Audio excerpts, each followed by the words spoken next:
बगावत की बुनियाद गोपालगंज ने डाल दी है। ये समीकरण ऐसा बना है कि जो वाईएम समीकरण है ये गोपालगंज में टूट गया है। लोग आपको बीजेपी से डरा कर वोट लेना चाहते हैं, उनसे डरिए मत। सच्चा मुसलमान वही है जो सिर्फ खुदा से डरता है। मेरा नाम अभिषेक है। बीजेपी के राष्ट्रीय प्रवक्ता और कद्दावर नेता सैयद शहनवाज हुसैन मुजफ्फरपुर आए थे। बीजेपी प्रत्याशी केदार गुप्ता के नामांकन समारोह में आए थे। इस दौरान सभा में उन्होंने कई सारी बातों को कहा। तो सुनिए क्या कुछ कह रहे हैं। उन्होंने कई बड़ी बातों को कहा है, सुनिए। जी कह रहे हैं कि रेणु देवी जी का भी यही ननिहाल, यही तो ये हमारी मौसेरी बहन लगी, तो तभी हमको इतना मानती है। हम सोचते थे कि ऐसे तो तारकिशोर जी हमारे सीमांचल के हैं, इनका तो मेरे को हक रहता था, लेकिन ये सम्राट चौधरी को ज्यादा मानते हैं। लेकिन रेणु दीदी जो है, हम सोचते थे कि ये हमको इतना क्यों मान रही है। आज पता लगा कि मेरे ननिहाल की थी, इसलिए रामसूरत जी और रेणु जी हमको ज्यादा मानते थे। ये रिश्ता तो है, ये रिश्ता थोड़ी बदलने वाला। भाई और बहनों, ये चुनाव, ये केदार गुप्ता चुनाव नहीं लड़ रहे, ये मुजफ्फरपुर की जनता चुनाव लड़ रही।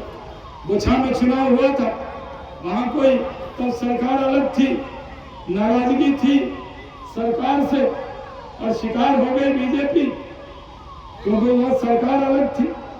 अब जो सरकार अलग है, अब ये तेजस्वी नीतीश सरकार, वो जो सरकार थी वो नीतीश तारकिशोर रेणु देवी की सरकार थी। ये सरकार है तेजस्वी यादव और नीतीश जी की सरकार। फॉर्मेट बदल गया, इसलिए आपसे कहने आया हूं, इस फॉर्मेट में समझ जाइए कि बिहार की जनता को गोपालगंज ने संदेश दिया है। और जो वाईएम समीकरण है, वाह वाह, हम तो सब जगह जाते। हम तो 3 बार मेंबर ऑफ पार्लियामेंट रहे, पहली बार बिहार में आए, यानी मंत्री बने। और हम जब पार्टी ने कहा जाओ किशनगंज, तो कमल खिला। जहां कभी हिंदू मुस्लिम दंगा हुआ, उस भागलपुर में जाकर कमल खिलाए। और अब हम आपको कहने आए कि ये जो आजकल चल रहा है, लालू जी, तेजस्वी जी, खाली वोट लीजिएगा। जब वोट लेना होगा तो बारी सिद्दीकी 5 नंबर पे, जब मंत्री बनाना होगा तो माइनॉरिटी के कितने मंत्री आपने बनाए, वोट तो पूरा लेते हैं। तो अब तो ऐलान हो गया, बगावत की बुनियाद गोपालगंज ने डाल दी है। ये समीकरण ऐसा बना है कि जो वाईएम समीकरण है ये गोपालगंज में टूट गया है। और यहाँ जो पुरानी के लोग आए हुए हैं, हमारी बहुत रिश्तेदारी है। हम लदौरा जाते हैं, चैनपुर बंगड़ा जाते हैं और कई गांव में जाते हैं। अभी उनसे कह देना चाहते हैं कि वहां पर गोपालगंज से जो बात निकली है वो दूर तक जाएगी। और माइनॉरिटी के लोगों को भी कहना चाहता हूं, जो लोग आपको बीजेपी से डरा कर वोट लेना चाहते हैं, उनसे डरिए मत। सच्चा मुसलमान वही है जो सिर्फ खुदा से डरता है। शहनवाज हुसैन खुदा के अलावा किसी से नहीं डरता, इसलिए मैं बीजेपी में आ गया। और जो लोग खुदा से नहीं डरते हैं, वही हमारी पार्टी से डरते होंगे, तो उनसे डरने की जरूरत नहीं।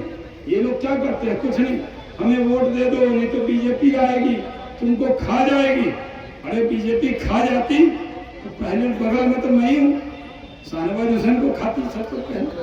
तो अगर पार्टी में हम यहाँ मौजूद हैं, जिम्मेदारी से कह रहे हैं, एक बार साथ दीजिए, खुलकर दीजिए, झंडा लगाइए और सब लोग साथ आके जाइए।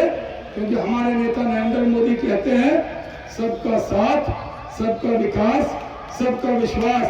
हम किसी को छोड़कर नहीं चलते। कोई भी योजना हो भारत सरकार की, सब योजना में हम लोग सबको शामिल करते हैं। अनाज दिया तो कोई भेदभाव किया, 5 किलो वाला सबको दिया।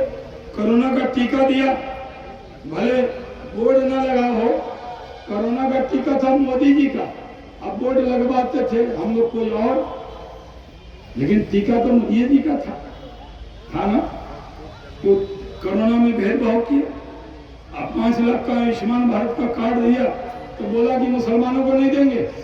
कहा कभी जो गरीब है सबकी चिंता करना, ये हम लोगों ने किया है। इसलिए साथ दीजिए और एक बार कमल पर जोर से बटन दबाइए। तो आपने सुना कि बीजेपी के राष्ट्रीय प्रवक्ता और कद्दावर नेता सैयद शहनवाज हुसैन ने क्या कुछ कहा है। कई सारी बातों को उन्होंने कहा। उन्होंने साफ साफ कहा कि सच्चा मुसलमान वही होता है जो सिर्फ खुदा से डरता है, और कई सारी बातों को उन्होंने कहा। इस दौरान उन्होंने आरजेडी पर जमकर हमला बोला है, YM समीकरण बताया, MY समीकरण को YM समीकरण बताया। उन्होंने कहा कि गोपालगंज से जो बात निकली है वो दूर तक जाएगी। कई सारी बातों को कहा।